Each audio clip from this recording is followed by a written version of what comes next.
Comme chaque samedi, nous traquons maintenant les infox qui ont circulé sur le net cette semaine. Et pour démêler le vrai du faux, ce soir, Vicky Bogart. Alors, Vicky, d'abord, Valérie Pécresse a-t-elle demandé de ne plus lui envoyer de chèque à 0 €?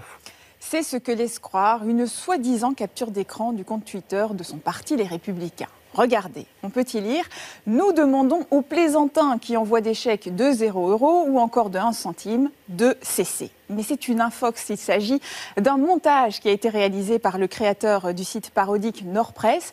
Il voulait démontrer à quel point il était facile de créer une fausse rumeur en surfant sur l'actualité du moment, l'appel national aux dons de Valérie Pécresse pour boucler le financement de sa campagne.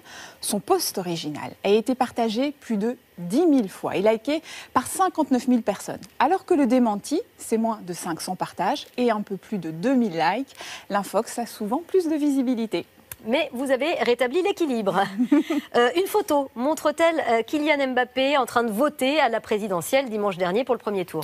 C'est ce que laissent penser de nombreuses publications partagées le jour du premier tour et encourageant les jeunes à faire de même. Sauf qu'il s'agit d'une ancienne photo datant de mai 2019, prise en Seine-Saint-Denis lors des élections européennes. Épié dans tous ses faits et gestes, l'attaquant avait alors tenu à faire savoir sur les réseaux sociaux qu'il avait voté. Mais il n'a pas publié de tels clichés dimanche dernier. En revanche, en Ariège, un électeur a voté lors du premier tour de la présidentielle pour Kylian Mbappé, un bulletin qui a évidemment été comptabilisé comme nul. Ah oui, il n'est pas encore candidat, non. Mais on en reparle dans 20 ans. Qui sait? Alors un compte du ministère de la Santé du Québec a-t-il diffusé un lien vers un site pornographique? Alors cette fois-ci, c'est bien vrai. Mais non. Nathalie.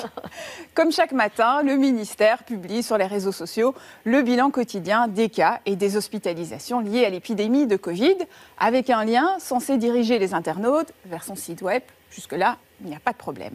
Mais jeudi, à la grande surprise de tous, le message habituel renvoyait vers l'un des sites pour adultes les plus populaires au monde. Une maladresse qui aura quand même mis plus de 30 minutes à être corrigée. Santé Québec s'est finalement excusé et parle d'une situation hors de son contrôle.